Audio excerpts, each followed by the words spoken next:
तो देखिए बावलिया धाम का भक्ति का प्रकाश, जहाँ पर सभी प्रकार के रोग दोष आशीर्वाद मादर से बताए जाते थे, ठीक कर बताए जाते थे। अभी हमने आशीर्वाद तो 8 महीने से आपको मालूम है कि बंद कर रखा है, पर हम ये बता रहे हैं कि सबसे बड़ी चीज है सदगुरुदेव। जिस इंसान के पास सदगुरुदेव नहीं है, कभी वो बच्चों से परेशान है, कभी माता से परेशान है, कभी पत्नी से परेशान है, कभी रोगों से परेशान है। गुरु से ऐसी प्रीति कीजिए जैसे लोटा डोल। गुरु के बिना मतलब कोई भी चीज संभाविक नहीं है। तो गुरु होना, प्रत्येक आदमी को गुरु होना बहुत जरूरी है। तो गुरु के बिना जो भी हम भजन भाव किसी भी देवी देवताओं की पूजा करते हैं, आखिर वो फल देते, पर सत्य को हम समझ नहीं पाते। गुरु की सेवा, गुरु का मान सम्मान, गुरु की मतलब बताई हुई मार्ग पर चलना, मर्यादा करना, ये काम है। तो गुरु होना बहुत जरूरी है। गुरुदेव, मैं एक बात पूछना चाहता हूँ। हाँ जी, कौन सी बात पूछनी है? पूछिए प्रकाश। मैं बाबू जी, जो संत रामपाल जी महाराज है, वो अपने देवी देवताओं को नहीं मानते हैं। अपने देवी देवताओं को नहीं मानते? रामपाल जी महाराज को? जी बाबू जी। तो रामपाल जी महाराज तो भाई ऐसे हैं कि कोई लोग उनको नहीं समझ पाते, इसलिए वो सोच रहे हैं कि भाई वो उनको नहीं मानते। पर रामपाल जी महाराज अपने देवी देवताओं को सभी को मानते हैं। ऐसा नहीं है, ऐसा कोई देव नहीं है जो वो छोड़ते हैं, बस वो समझ रहे नहीं, कोई अपने वो बताते नहीं है। मतलब कि भाई जो कोई लोग उनको सत्य से गुमराह हो जाते कुछ लोग, बाकी वो सभी देवी देवताओं को मानते हैं। ऐसा नहीं है कि नहीं मानते। जैसे वो तरीके से बताते, उनका सुमरण, उनका थोड़ा नाम अलग है, पर प्रथम नाम में सभी हमारे जितने भी देवी देवता, हम तो एक कोई मानते हैं, कुल देवी या हनुमान जी या शिव जी या महादेव, पर उनमें सभी देवी देवताओं का जाप होता है। प्रथम नाम उनका अपने देवी देवताओं का ही होता है। अगर वो प्रथम नाम नहीं हो तो वो स्वर्ग के वासी हो नहीं सकते, सतलोक की बात भी नहीं करेंगे। जब तक हम जिस मकान में रहते हैं, जिस लोक में रहते हैं, उन देवी देवताओं को तो मानना ही पड़ेगा उनको।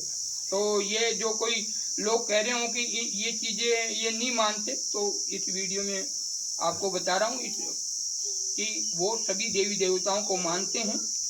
मतलब जैसे आपने उदाहरण दे रहा हूँ कि एक जैसे पत्नी होती, वो पति का काम करती है, मतलब बिस्तर बिछाती है, कोई भी उनके लिए खाना वाना, पर वो पत्नी अति उत्तम होती है जो अपने जैसे जैसे देवरानी होती है, जिठानी होती है, उसकी ननद होती है, देवर होता है, उनके सबको मान मनियार करे, मतलब सभी की इज्जत करे, तो वो उत्तम नारी होती है। नहीं खाली घरवाला की राखे तो फिर सबकी तो वो सब बुराई करेंगे उसकी, पर वो सबकी रखे घर में, पूरे परिवार की, और फिर पति का सम्मान करती हुई वो करते, तो वो उत्तम नारी होती है। इसी प्रकार से वो सभी देवी देवताओं का अपमान नहीं करते, पर कुछ लोग समझ बैठते हैं कि वो अपने भगवानों को नहीं मानते। भगवानों को सब मानते, वो कह रहे कि मूर्ति पूजा, उनको ऐसा लगता है कि मूर्ति पूजा मत करें। उनके कहने का मतलब है कि जब गुरु पूर्ण, जो गुरु की शरण में चला जाता तो वास्तव में मूर्ति पूजा करने की जरूरत नहीं होती। मूर्ति पूजा से हम दर्शन कर सकते हैं। ऐसे जैसे हम भजन करें तो आपको सही मार्ग, जैसे स्कूल में जाएंगे वहाँ टेबल कुर्सी हो और मास्टर नहीं हो तो आपको डीसी कलेक्टर एसपी पटवारी कैसे बन सकते हैं? तो सबसे पहले प्रथम गुरु करना चाहिए। गुरु करेंगे तभी हमें आगे का ज्ञान मालूम होगा। नहीं मूर्ति पूजा कर करके हम करेंगे तो क्या हमको फल मिलता, क्या नहीं मिलता, तो वो कौन बताएगा? तो इसलिए गुरु का मतलब गुरु का अपमान किया तो समझ ले देवी देवता सबका अपमान किया। गुरु ही ब्रह्मा, गुरु ही विष्णु, गुरु ही महेश है। तो गुरु जो बताते हैं वो अपनी अपनी जगह पे सभी से ही बताते हैं। फर्क इतना है, कोई 10वीं पढ़ा हुआ होता, कोई 12वीं पढ़ रखी, कोई 16वीं पढ़ रखी। जैसे डॉक्टर कैसे होते, कोई तो अपने गांव में छोटा थैला पकड़ी है, कोई मतलब बड़े गांव में है, फिर कोई दिल्ली में है, कोई जयपुर में है, कोई अहमदाबाद में, तो बड़ी बड़ी सिटी होती, तो उनके पास सारे सामान होते। ऐसे संत भी अनेक प्रकार के, जैसे डॉक्टर होते ऐसे संत भी होते। पर मैं तो कह रहा हूँ कि जब हम पूर्ण गुरु हम जब तक नहीं मिले, जब तक हमारे जैसे गुरु मिलते हैं, ज्यादा बिल्कुल ही नुगरा ही नहीं होना चाहिए, गुरु पूर्ण चाहिए।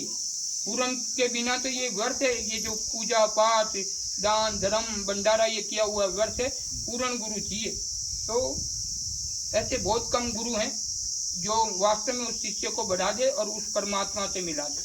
इसलिए जो आपका प्रश्न था कि रामपाल जी किसी देवी देवताओं को नहीं मानता, तो वो सभी देवी देवताओं का मान सम्मान करना चाहते हैं, पर कुछ उनके कुछ 40% उनके शिष्य ऐसे हो गए, वो खुद को कबीर समझ बैठे और तुच्छ सभी जीवों को तुच्छ समझने लगे उनको ये मालूम ही नहीं कि सारी आत्माएं उसी परमात्मा की हैं। फिर अज्ञान के कारण कुछ आत्माएं ऐसी हैं जो उस मालिक तक नहीं पहुंच पा रही हैं, वो अलझी हुई है, यही भटकती हैं। गुरु नहीं है तो वो तो भटकने वाली हैं। जैसे जो इंसान पढ़ाई नहीं करेगा तो डीसी, कलेक्टर, एसपी, प्रधानमंत्री या कोई भी पद का अधिकारी, सरकारी या वो प्राइवेट जॉब ग्रहण नहीं कर सकता। और अनपढ़ बच्चा क्या करेगा? रोज कमटा के काम पर जाएगा। अब कितनी गर्मी पड़ती है, वो पत्थर उठाएगा तो वो कितना गर्म होता है, जैसे रोज मरने के समान है। ऐसे ही वो लक्ष्य राशि जिसको बोलते हैं ना, वो लक्ष्य राशि के समान है। गुरु के बिना भजन, भाव, भक्ति, दान किए हुए। तो अभी आपको समझ में आया कि वो किसी ऐसे देवी देवताओं का अपमान नहीं करते, पर कुछ अपने स्वार्थ के लिए उनको भी वो भड़काते हैं। हाँ, उनके कुछ 40-50% शिष्य हैं, सभी शिष्यों के बारे में नहीं कह रहा, पर 50%, 40% ऐसे शिष्य हैं जो मतलब अन्य साधु हो या महात्मा हो या कोई वो पुण्य आत्माएं उनको जीव और तुच्छ समझते हैं। वो खुद ही कबीर बन बैठे। रामपाल जी तो वो कहते हैं कि सबका सम्मान करो और मर्यादा में रह के सब भक्ति भाव करो और सभी देवी देवताओं को मानो। पर कुछ ऐसे हो जाते हैं, कोई उनके 40% शिष्य ऐसे हैं जो वो नाम दान, कोई प्रथम नाम मिल जाता तो सबकी वाट लगाने में लगे रहते कि बस हम ही हैं। पर ऐसे उनके शिष्यों को भी मैं इस वीडियो के माध्यम से कहना चाहता हूँ कि गुरु के मर्यादा में रहो, तभी आपका मोक्ष हो सकता, अन्यथा तो बिल्कुल नहीं हो सकता।